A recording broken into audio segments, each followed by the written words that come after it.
कि हमने समिति का प्रतिवेदन संलग्न कर दिया उत्तर के साथ। कहाँ है वो प्रतिवेदन? मंत्री जी के पास है। उस उत्तर को भी वो तो हम लोग देना चाहिए ना। उत्तर के उल्लेख किया है उसको भी आप दे दीजिएगा। ठीक, जब आप कह रहे हैं कि वो भी हम उपलब्ध करा देते हैं, प्रतिवेदन संलग्न है, उपलब्ध करा देते हैं। ठीक है सचिव बाबू, महोदय ये कई दिन का समय मोहलत उनको ये तो सदन के सामने गलत बयानी कर रहे हैं मंत्री जी। उत्तर में है कि एक जांच की उसका प्रतिवेदन संलग्न है, ये लिख रहे हैं, मगर प्रतिवेदन है ही नहीं, इसमें संलग्न नहीं है। अच्छा, उसको आपको भिजवा देंगे। हम भिजवा देते हैं माननीय सदस्य महोदय, मैं भिजवा देता हूं।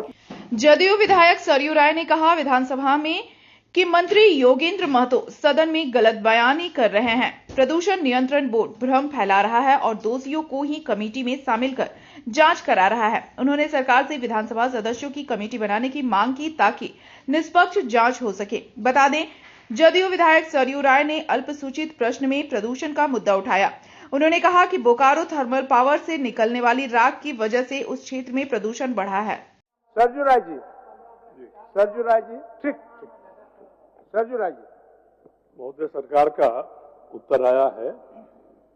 अगर मेरे द्वारा जो प्रश्न पूछा गया है उसका उत्तर नहीं है। मैंने पूछा है बीपीसीएल के बारे में कि ये फ्लाई ऐश निकासी का जो केंद्र सरकार का नियम है उसको नहीं मानता है। सभी 6 ऐश पॉइंट उसके भर गए हैं। सरकार ने इसका उत्तर नहीं दिया है। सरकार इसका उत्तर दे। ठीक, चलिए पहले वहीं से शुरू करते हैं सचिव बाबू। और ये कह रहे हैं कि एक जांच कमेटी बनाई, इसका प्रतिवेदन संलग्न है, मगर उत्तर के साथ कोई प्रतिवेदन संलग्न नहीं है। अच्छा, माननीय मंत्री जी।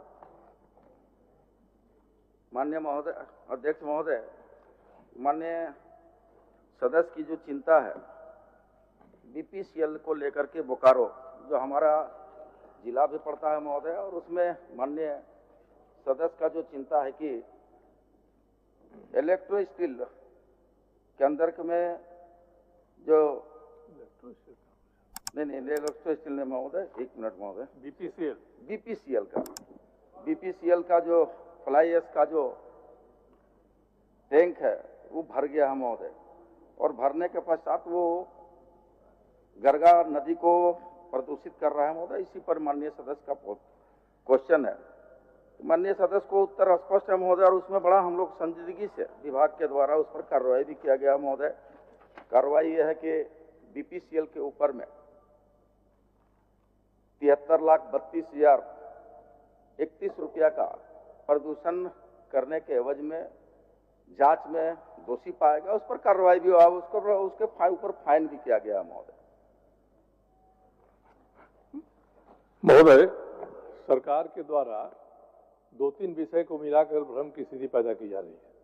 ये जो फाइन जिस मुद्दे पे किया है, ये 2022 में उसका तटबंध ऐश पॉइंट का टूट गया था।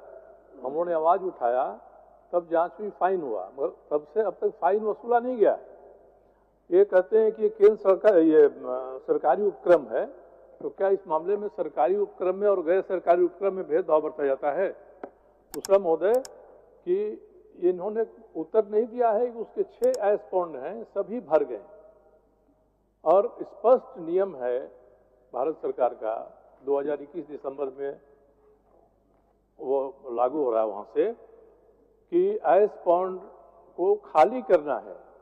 एक ऐश पॉइंट इन्होंने खाली नहीं किया है, आज तक नहीं किया है। नतीजा है कि अब जो ऐश का पानी जा रहा है वो इनके कूलिंग प्लांट में जा रहा है। मंत्री जी बताएंगे कि क्या सही है कि कूलिंग पॉन्ड के ऊपर में बिल्कुल छाई तैर रही है, जहां ग्रामीण नहाते भी हैं, वहां का पानी भी ले जाते हैं। उसका फोटोग्राफ है, वीडियो है।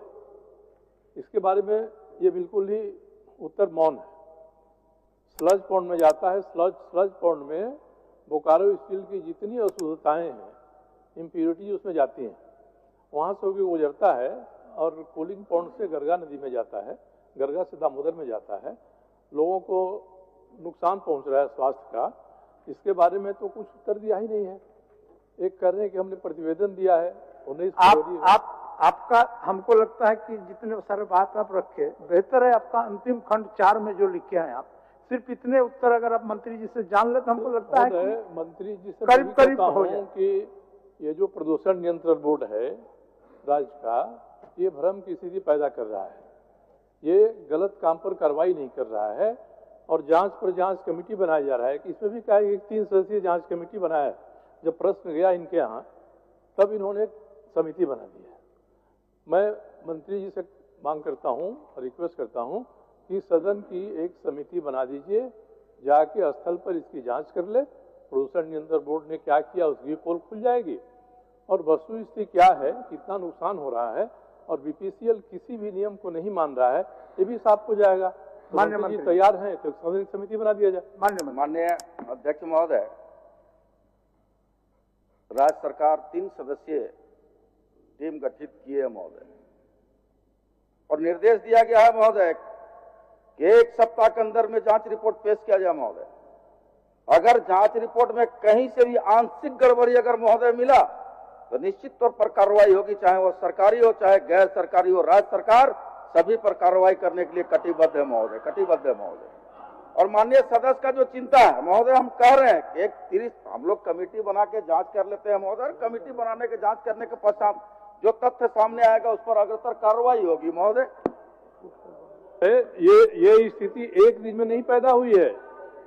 मैं वहां 20 दिन पहले गया था, अखबारों में छपा, तब इन्होंने कमेटी बनाया एक, और कहते हैं कि उसका प्रतिवेदन संलग्न है। उसका प्रतिवेदन उत्तर के साथ नहीं है। उसने क्या निष्कर्ष निकाला है, उत्तर के साथ नहीं है। जब प्रश्न हुआ और प्रश्न विभाग में गया तो एक नया 3 सदस्यीय समिति बना दिया। उस 3 सदस्यीय समिति में वही लोग हैं जिनके खिलाफ जांच होनी चाहिए। तो ये 3 लोग कौन सी जांच करेंगे इसके बारे में? अपना फाइन तो 3 साल पहले क्या हुआ, फाइन तो वसूल नहीं सके आज तक ये। इसलिए सदन की एक समिति बने। माननीय मंत्री जी महोदय, हम तो बार बार कह रहे हैं महोदय कि हम चलता सत्र में आवश्यक कार्रवाई जो हुआ उस तथ्यों को ला करके आपके सामने रखेंगे महोदय। जो मान जाना चाहिए उसको ला के रखेंगे महोदय।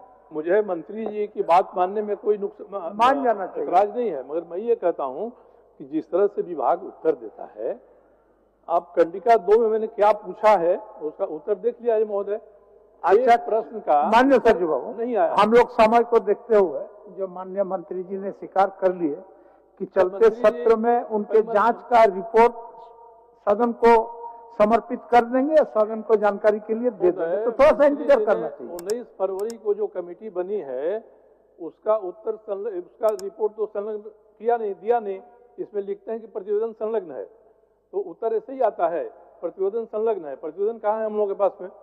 चलते सत्र में इसको तो देना चाहिए महोदय, समेकित ढंग से ढंग से दे दीजिए। उसके बाद अगर संतुष्ट नहीं होइएगा तो आगे का कार्रवाई होगा, पारदर्शी होगा महोदय। ठीक। तो 2 समितियों का मामला है महोदय। एक समिति का उत्तर कहते हैं कि हमने समिति का प्रतिवेदन संलग्न कर दिया उत्तर के साथ। कहाँ है वो प्रतिवेदन? मंत्री जी के पास है। उस उत्तर को भी वो तो हम लोग देना चाहिए ना। उत्तर के उल्लेख किया है उसको भी आप दे दीजिएगा। ठीक, जब आप कह रहे हैं कि वो भी हम उपलब्ध करा देते हैं, प्रतिवेदन संलग्न है, उपलब्ध करा देते हैं। ठीक है सचिव बाबू, महोदय ये कई दिन का समय मोहलत उनको ये तो सदन के सामने गलत बयानी कर रहे हैं मंत्री जी। उत्तर में है कि एक जांच की उसका प्रतिवेदन संलग्न है, ये लिख रहे हैं, मगर प्रतिवेदन है ही नहीं, इसमें संलग्न नहीं है। अच्छा, उसको आपको भेजवा देंगे, हम भेजवा देते हैं माननीय सदस्य महोदय। में भेजवा देता हूं। जो कमेटी बनाया उन्होंने 10 दिन के भीतर देने का एक तिथि बताएं, वो कब प्रतिवेदन देगी। और मैं अभी भी कहता हूं कि माननीय मंत्री जी को मान लेना चाहिए कि सदन की एक समिति माननीय विधायकों की जाए और इन सब बातों पर जांच करे। माननीय सचिव बाबू, आप काफी जानकार व्यक्ति हैं, बहुत पुराने व्यक्ति हैं। जब उन्होंने एक जांच के लिए 3 सदस्यीय समिति गठन कर दिया है तो उनका फलाफल क्या रहा है देख लीजिए। उसके बाद जो नहीं होगा तो आपका जो इच्छा है उस अनुसार मंत्री जी विचार करेंगे। तो यही पूछता हूँ कि वही 3 लोग हैं जो लोग अभी तक इससे पैसा फाइन का 75 लाख रुपया नहीं वसूल सके। यही अच्छा, आने दीजिए मंत्री के पास आने दीजिए, फिर उस पर आगे होनी चाहिए। जिन पर जांच होनी चाहिए उन्हीं लोगों की कमेटी बन जाएगी महोदय, तो कहाँ से न्याय होगा? नहीं, ठीक है। अब जांच कमेटी मैंने तो कहा महोदय, ऐतराज है। बोकारो बहुत नजदीक है, कभी भी चलते सत्र के बाद माननीय विधानसभा सदस्यों की समिति एक बन जाओ, जाके जांच कर लेगी, स्थिति पता हो जाएगा कि उत्तर में कितनी गलती है और उत्तर में कितना सही है। बोलिए। तो माननीय मंत्री जो क्या इतराज है इसको सदन के सदस्य नहीं, को जांच हमको करने? अध्यक्ष महोदय हमको कोई इतराज नहीं, हम ईमानदारी पूर्वक काम करना चाहते हैं महोदय। हम तो कह रहे हैं कि चलता सत्र में जांच देंगे, आवश्यकता होगा तो कमेटी भी गठन करेंगे महोदय, हम तो कह रहे हैं। चलिए, जी आश्वासन दे रहे हैं कि सदन की समिति गठित करेंगे इस मामले में? नहीं, मैंने कहा कि पहले जो 3 सदस्यीय कमेटी हमने बनाया है उसकी जांच रिपोर्ट आने दे, अगर उसमें आंशिक कहीं तो भी समिति सही कहीं जांच कमियां रिपोर्ट नहीं ढूंढकर देगी। देखिए, क्योंकि जो दोषी हैं वही समिति में शामिल हैं। नहीं, माननीय अध्यक्ष महोदय, वह गृह जिला भी मेरा है। जिन हम लोगों चाहेंगे सुस्पष्ट जांच हो और दोषियों पर कार्रवाई हो, यह हम सुनिश्चित करना चाहेंगे महोदय। पहले जांच रिपोर्ट आने दीजिए महोदय, ठीक, सचिव। जांच रिपोर्ट को। माननीय सदस्य डॉक्टर कुशवाहा शशिभूषण, तारांकित प्रश्न हो गया होगा महोदय। माननीय सदस्य डॉक्टर कुशवाहा शशिभूषण मेहता महोदय, आपका पुट कर देते हैं। ठीक, आपका पुट कर देते हैं। इधर सुनिए, चलिए महोदय। हो गया सरजू बाबू, जरूरत पड़ी तो आपका भी बात मानेंगे।